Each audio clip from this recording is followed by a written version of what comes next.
The process of developing customized software, as we have seen, can be divided into 7 distinct stages: problem or need definition, system analysis, system design, programming analysis, program preparation, program implementation, and software maintenance.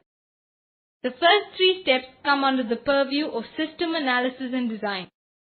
In this chapter, we concern ourselves with the last 4 steps, which deal with actual program development. We will study the various programming practices and languages that are used in creating customized software, as well as the process of maintaining software. Irrespective of whether one is designing a customized solution for an organization or personal application, designers and programmers usually have the same goals in mind. Goal 1, to address the user's specific needs. Goal 2, to develop and implement programs within a limited time and budget. Goal 3, to program the solution with a minimum amount of errors. Goal 4, to create programs that are easy to implement, use and maintain. In trying to achieve one goal, programmers are often faced with situations where trade-offs have to be made, such as: does one reduce the time allocated to the analysis and design stage and run the risk of creating potentially erroneous programs that may be difficult to maintain? Given the time, which method should one use? Does one create software from scratch, or should it be offloaded to another vendor on contract to adapt a ready-made package to one's needs? Programming a solution till this day remains an art, because people with similar problems can adopt many different views in answering these queries. As they say, there are many roads that lead to Rome. In trying to achieve the 4 goals, the world of software development has developed different program analysis and construction techniques. While each seems distinct, different organizations often use a varying mix of the following practices: program analysis approach, modular or top-down program design, the use of basic coding structures. Programming is the process of converting the system specifications created in the system analysis and design stage into machine-recognizable instructions to produce the desired result. During the programming analysis stage, the programmers must be able to arrive at a definite yes to essential queries such as: is the problem specification clear, concise and complete? Is he conversant with the solution method to be used? In the absence of a known method, can he locate a suitable solution from other programmers or journals or technical books? In the absence of any source of ready solutions, can he devise a solution from scratch? Programmers can use any one of the several programming analysis tools available. By far the most commonly used one is the program flowchart, a program code-based diagrammatic representation of the system flowchart. If the programmer opts for developing the procedure on his own, he often adopts the modular approach. This is a top-down approach in which the programmer breaks the solution into distinct smaller modules that are easier to solve. In this method, a main control program is devised to outline the major segments or modules that are needed to solve the problem. Typically, in a modular approach, the main control program supervises the entire process and has instructions that branch into the smaller module programs called subroutines at the appropriate time. The programming analysis process will continue till the programmer is convinced that each small module's solution has been clearly defined. The modular approach has many advantages. Complex and large programs are effectively broken down into smaller, simpler and more manageable modules. The smaller modules, being distinct in themselves, can be simultaneously coded by several programmers. One can then create a library of the module program. Program errors are more easily traced to a particular module, thereby simplifying the process of debugging and maintenance. One can effectively use tested subroutines prepared by software suppliers. The use of basic coding structures evolved out of the disadvantages of people-dependent programs of the yesteryear. Although the earlier programs worked, They used to be large with many complex branches. Understanding of codes, the branches, and logic by other people debugging and maintaining the system was a virtual nightmare. The late 1960s saw the emergence of the structured programming approach. This approach allowed any problem, no matter how complex or large, to be broken down into three standard logic patterns. The simple sequence structure, where one instruction follows another in direct sequence. The selection structure, where some condition is tested and is followed by two alternative control paths. If condition test, then control path 1, else control path 2. The loop structure, where the same lines of instruction are executed more than once depending on whether a condition tests true. As soon as a test false, the program control comes out of the loop. Do while condition and do until condition.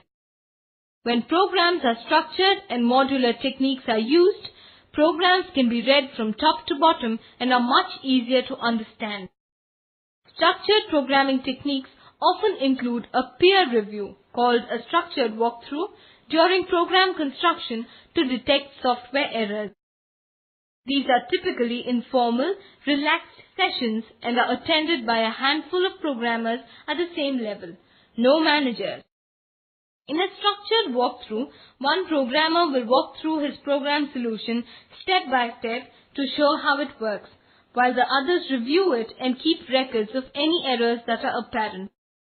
The possible advantages of the peer review technique are: least amount of errors are likely to go through unnoticed, better program documentation can be made, program maintenance efforts become easier.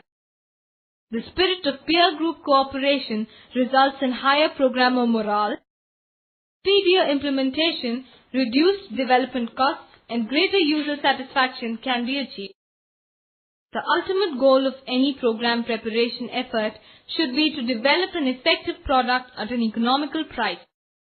Having studied the programming methods and practices, let us now take a look at the organizational structure of a programming team.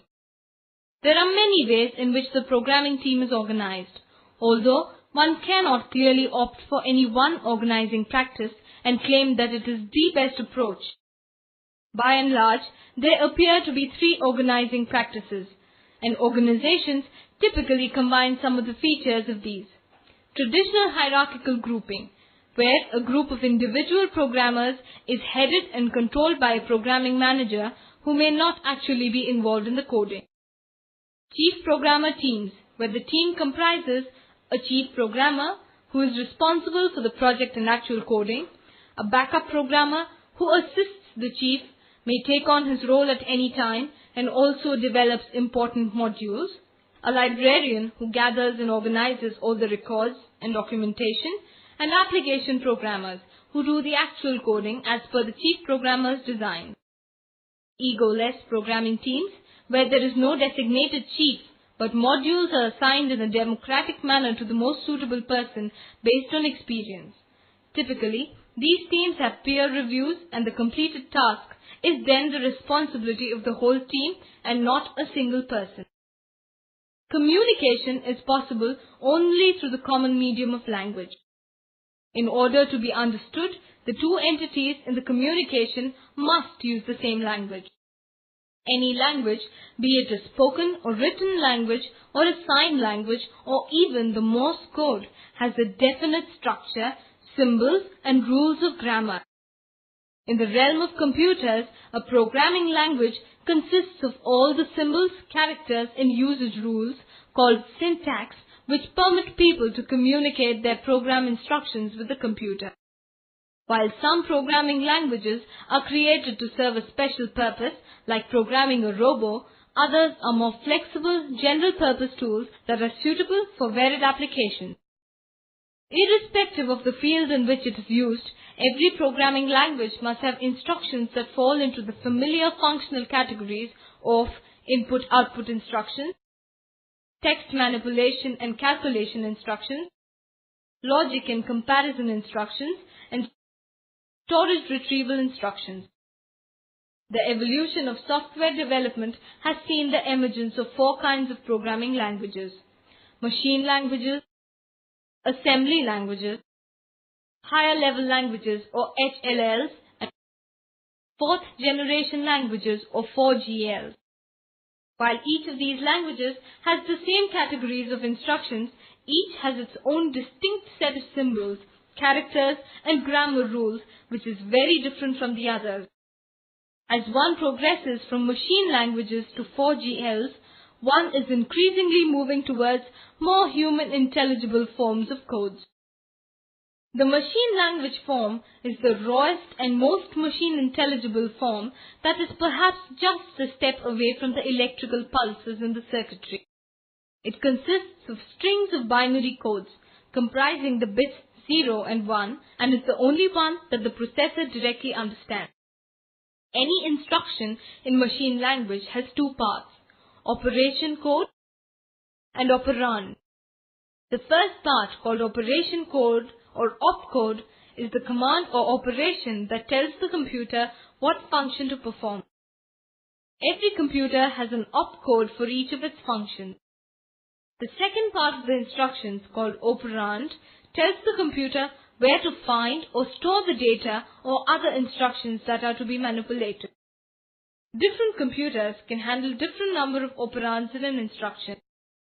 Some are single operand machines that typically handle just one operand in the instruction. Example, add 1036 would add the value stored in address location 1036 to the ALU. Others are double operand machines that can handle two operands in the instruction. Example, add 1036 8656 would be interpreted as add the value in address location 8656 to the value in address location 1036. The actual machine language code for these examples would not have had any letters.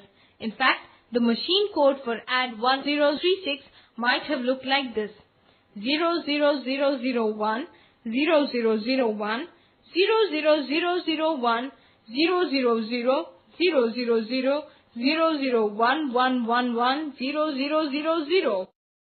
As a parent, coding and debugging programs in machine language was a tedious task that only specialized programmers could do. Further, in addition to remembering the dozens of code numbers for the commands in the machine instruction set, the programmer had to keep track of the storage locations of data and instructions. However, programs in machine language were executed the fastest since there is no time loss in translation. To simplify machine language complexities, developers devised the assembly language. In this language, mnemonic operation codes and symbolic addresses were used. The mnemonic codes were actual English letters that substituted the binary version of the operation code. Example, A for add, SIO for start input-output operation. The symbolic addresses allowed the programmer to express the address not in terms of its actual address location, but in terms of symbols that were convenient to the programmer. Since the codes now had human intelligible letters and symbols, the processing stage had to be preceded by a translation stage, wherein the mnemonics and symbols were converted into the machine code. The translation was handled by an assembly program or assembler. So, assembly language programs existed in two forms: source program, which was the program of instructions written by a programmer and could not be directly executed by the computer; object program, the machine code version that came out after the assembler had translated the source program, and this is what was actually executed. Assembly languages had a definite advantage over machine languages due to the following reasons. Coding was easier and faster since the language used had human intelligible codes. It reduced the time and minute detail involved in machine language coding. Errors were minimal, and those that did occur were easier to find. Codes were easier to modify than machine language programs. The biggest drawback of using assembly language was that they were machine dependent, that is, they were designed for a particular make and model of the processor. Both machine and assembly languages are often referred to as low-level languages. Since the objective of programmers is to make coding simpler, assembly language programmers devised improvements on the use of mnemonics by introducing macro instructions. These instructions were simple English-like codes. Example, write file, which referred to a series of previously prepared machine language instructions to perform the task. The development of mnemonic and macro instruction techniques paved the way for the development of high-level languages, also called HLL. Frankly, the reference to machine and assembly languages as low-level languages and the later human-oriented ones as high-level languages can be viewed as man's egotistical perception of viewing himself as a higher form of intelligence versus the dumb computing machine. Unlike assembly language programs, HLL programs may be used with different makes of computers with little modification. They also had the other advantages of being easier to learn since a lot of the syntax involved plain English, requiring lesser time to write, being able to generate better documentation, being easier to maintain, not being restricted to a single type of machine and processor. Like the assembly language, a HLL program also had two versions, that is, the source code or programmer's code and the object code or the translated machine code. A compiler did the task of translating a HLL program into the object code. In a compiler-based program execution, the whole source program is first translated and debugged into an object code, and then the whole object code is executed. Some high-level languages alternatively used an interpreter for translation, which is found wide use with personal computers. In an interpreter-based program, each source program statement is translated, debugged, and executed at a time. Since the object code in compiler-based programs is already debugged and in machine code form, they tend to execute faster than interpreter-based programs which do all three jobs instruction by instruction and can stop midway when an error is encountered. On the other hand, interpreter-based programs do not require a separate compilation process every time a program feature is added or modified. A further evolution of HLLs has led to numerous software vendors producing a variety of application development tools, often referred to as fourth-generation languages or 4GLs. The term fourth generation comes from the fact that some people consider the predominance of each language form as one generation. So, if machine languages were first-generation languages, assembly languages were of the second generation, HLLs of the third generation, and the later application development tools belong to the fourth generation. A 4GL tool interacts with the Database Management System or DBMS software to store, manipulate, and retrieve the data needed to satisfy user requirements. By their very structure and form, 4GLs are very easy to code and have a higher productivity. While the earlier generation languages were procedural languages, where each step in a procedure had to be spelled out, 4GL tools are non-procedural. They allow the user to simply specify what the output should be without describing all the details of how the data should be manipulated to derive the output. Generally, one cannot find a clear-cut distinction among 4GLs, although the following categories do allow us some form of categorization. End-users-oriented 4GLs, used for low data volumes by programmers or information users with their own internal DBMS that can interact with larger DBMSs and are easy to learn and use by people with minimum training. 4GLs oriented to specific DBMS packages, used for high-volume applications, have a detailed set of commands and require specialists to program solutions for desired output. Having studied the evolution and forms of programming languages, let us now look at some of the predominant high-level languages used in programming solutions. BASIC, or Beginner's All-Purpose Symbolic Instruction Code, is a popular interactive language that has wide appeal because it is easy to use. BASIC shot to popularity in 1974 when Bill Gates and Paul Allen devised a translating program for it for the Intel processor. The company, Microsoft Corporation, was initially formed to market this Gates-Allen version of BASIC and is now the leading software vendor in the world. BASIC is a very simple English-like coding language that can be learned and used by non-specialist computer operators. Due to its simplicity, it was first pushed into the PC market, where it gained tremendous success and today is by far the most popular high-level language used on PC systems. Entering data in BASIC is easy, and the problem solver need not be confused about the output formats because the usable format may be automatically provided. It is also easy to insert changes and allows very effective graphical capabilities. The flexibility and ease of use has made BASIC popular amongst people in various areas of application: school students, aerospace engineers, business managers, and recreational and educational software developers. Here is a sample of a simple basic language program.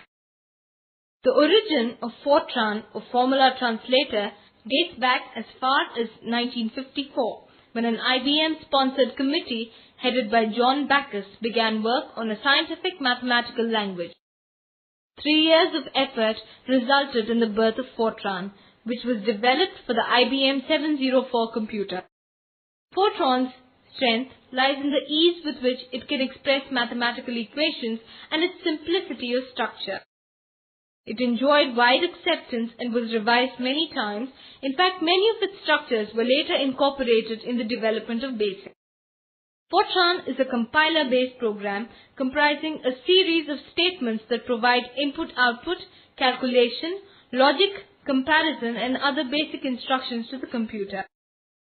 Fortran was available in 2 standards, a basic or minimal version and a full or extended version, which was approved by the ANSI body. It is a compact language that serves the needs of scientists and business statisticians with extensive libraries of engineering and scientific programs. Fortran may be used for business applications that don't require the manipulation of extensive data files. Fortran was not very suitable for processing large business files. It was around 1960 that COBOL, or Common Business-Oriented Language, was developed for business data processing needs and till today remains the most widely used language for large business applications. COBOL is basically a compiler-based language that has over the years been developed for virtually all the processors used in business data processing. Today, they are also available for use with personal computers. The strength of COBOL is in its highly structured language format, where sentences direct the processor in performing the necessary operations. Related sentences dealing with the same operation are grouped to form a paragraph, while related paragraphs are grouped into sections, and these sections are further grouped into 4 divisions. The structural hierarchy of any COBOL program is completed by the following 4 divisions: Identification division, Environment division, Data division, and Procedure division. The use of case English terms that include commonly used business terms makes it easier for COBOL to manipulate alphabetic characters than Fortran. Over the years, a large library of business applications, modules, and programs have been developed by software vendors, including a COBOL generator, which draws on these libraries to automatically produce about 80% of the code in a program. However, COBOL is not a compact language and is not the easiest HLL programming language for most of us to learn. It is also not suited for complex mathematical calculations like Fortran. The limitations of Fortran and COBOL, being useful only in restricted areas of application, led groups of researchers to try and develop a universal language. Thus, PL1, or Programming Language 1, was implemented in the mid-60s to solve all types of business and scientific problems. PL1 ended up being a very sophisticated and flexible language that incorporated features from both COBOL and Fortran. It has a modular structure with related statements for an operation being combined into procedures, and these procedures could be independent small programs or modules of more complex programs. PL1 is a compiler-based programming language with a built-in feature called default options that can detect and correct common programming errors. A novice programmer may only learn a small part of the PL1 language in order to prepare application programs of a certain type. However, it is more difficult to learn in its entire form than either COBOL or Fortran. While COBOL found acceptance in large business applications, RPG or Report Program Generator was introduced in the 1960s primarily to process business applications on small business computers. As the name suggests, RPG was designed to basically generate output reports, but it could also handle input, calculations, and file updation. It was a limited purpose language because object programs generated by the RPG compiler follow a basic processing cycle without deviation. Since the program logic is fixed, there were fewer program rules to remember than with many other languages, and hence it was relatively easy to learn. RPG was well suited for applications where large files were read, requiring few uncomplicated calculations and standard output reports were used. Having restricted mathematical capability, it was not suited for scientific application. Another programming language that was developed for scientific and mathematical applications was ALGOL, or Algorithmic Language.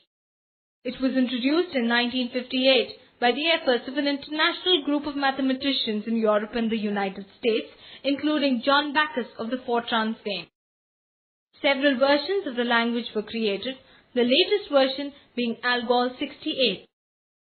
Like Pascal, it was a block-structured or modular language that enjoyed more popularity in Europe than the US. Another programming language that was developed for use in file processing in scientific applications was Pascal. As an offshoot from ALGOL, Pascal was the first major language to be created after the concepts associated with structured programming became widely disseminated. In Pascal, all variables are identified at the beginning of the program, and the instruction statements proceed in a logical flow that start with begin and terminate with end. A cousin of ALGOL and Pascal is the programming language ADA. Sponsored by the US Department of Defense, or DoD, ADA was developed for use by the military services and became an ANSI standard language in 1983. Though many find it unwieldy and inadequate, yet others labeled it as a breakthrough in software technology. The language will continue to exist since the US Department of Defense will require military computers to have ADA capability. You may be aware of the world-famous operating system called Unix. This Unix OS was coded in a special language that has tremendous capabilities called C. Over the years, it has developed into a general-purpose yet flexible high-level language. While it allows programmers to develop varied applications, it also allows specialist programmers to write programs in low-level machine instructions that are as complex and efficient as a machine or assembly language program. Today, the C compiler is bundled and marketed together with a Unix operating system and can be used on any machine architecture without much difficulty. C programming can use modular or structured concepts and has an extensive library of functions that are equivalent to subroutines. Any C program may be broken down into smaller tasks wherein a function may be used to solve each task, and the C program may become a grouping of functions that are linked together to produce the problem solution. Away from the world of business and science, we see the development of a language that has found great popularity as the first educational language, Logo. Logo's structure and easy-to-learn graphic features ensured that children could use it to achieve intellectual growth and develop problem-solving skills. Images are created by writing simple programs to move the drawing tool or the logo turtle on the display screen. However, the potential of logo goes beyond turtles and drawing. It runs on a PC and is also used in elementary grades and college classes to manage data, compose music, and manipulate text. Over the years, many other programming languages have been developed, some of which are APL, a programming language, an interpreter-based language for PC and larger systems capable of performing complex ALU operations with a single command. APT, or automatically programmed tooling, used to control machine tools in manufacturing applications.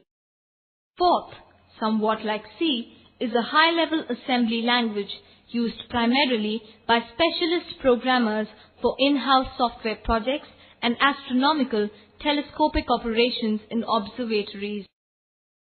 Lisp programming language, has great strengths in its ability to manipulate non-numeric data and is extensively used in the fields of artificial intelligence.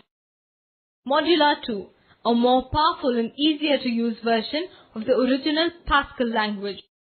Pilot, or programmed inquiry learning or teaching, an effective tool for computer-aided instruction material with programs that use drills, tests, and dialogues. Prolog, another sophisticated language that is used in the field of artificial intelligence and the main software being explored for fifth-generation computers. Snowball, or string-oriented symbolic language, a text manipulation and information retrieval language that is popular in the field of humanities. Programmers have access to this vast array of programming languages for writing instructions to control the computer operations while processing an application. However, the right choice has to be made before one begins the stage of program coding. Some issues that may concern programmers in choosing one language over the other can be solved by trying to answer the following questions. Is the programming team familiar with the language? Will the potential of the language support the nature of the application? Does the language support a modular structured programming approach? Does the language have efficient translating software, compiler or interpreter? How often will the application be processed? Frequently run applications would do better with assembly language programs which would execute faster and hence save on processor time. Will the program be changed frequently? An HLL program would be easier to modify and maintain. Is a hardware change anticipated during the life of the application? If so, a machine or assembly language program may not be the right choice since they are machine and processor dependent and may have to be rewritten. Is the language being supported, improved and updated? Enough resources should be committed to ensure that revisions and enhancements on the language continue and that it can be ported across any system. Once the language has been selected and the code written to completion, the next stage of developing customized software is implementation. Implementation involves executing the program many times with sample and real data so that errors, if any, can be fixed till satisfactory results are obtained. Often, the time and effort for these activities is governed by which practices were used during the system or program development stages. That is, tested pre-written packages, modular system or program design to divide the complex problems into more manageable units may make it easier to trace errors and to insert tested and proven subroutine modules as needed. Simple coding structures for easy maintenance, peer reviews and structured walkthroughs that result in fewer errors, faster testing, better documentation and easier maintenance. Bugs or errors arise due to typing mistakes and errors within the program itself. These bugs somehow occur even in the best of circumstances, and the time spent in debugging and testing often exceeds the time spent in coding. Program implementation can be broken into 4 steps. Executing the complete program to see that all the independent modules linked to the main program are working properly. debugging the program to detect and correct errors that prevent the program from running, testing the results to ensure that the input test data produces the predicted result, creating the complete documentation package to collect, organize, store and otherwise maintain on paper a complete record of why the application was developed, for whom, what function it performs, and how the application tasks are carried out. There are various items developed for testing the results. Typical data, which will test the generally used program parts. Valid but unusual data, which will test the program parts used to handle exceptions. Incorrect, incomplete, inappropriate data, which will test the program error handling capabilities. A number of pre-written packages are available to help people carry out their functions. Finally, the complete documentation package for customized software also follows a structure and must include the following sections: definition of the problem, objectives of the problem, for whom and under whose approval it was developed, description of the system, system specifications regarding scope of the problem, form and type of input, form and type of output, description of the program or programs, flowcharts, program listings, test data, test results with a historical record of difficulties and changes, recitation of operator instructions, detailed instructions for installing, running, operating, terminating and uninstalling the program, description of program controls, details of any special controls that were employed to ensure the reasonableness and accuracy of input data. Changes in operating environment or change in user needs can require existing systems to be modified or updated. This task of ensuring that the system results are always abreast with current needs is the job of the software maintenance team.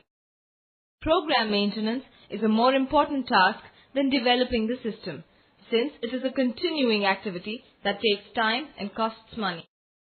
Here is a pyramidal representation of the cost involved in the program life cycle. Many organizations try and reduce this cost by using pre-written software that can automatically run through the program and identify areas of errors, change or updation. If the changes require the existing system to be completely revamped, then the entire process, right from the stage of system analysis and design, would have to be repeated.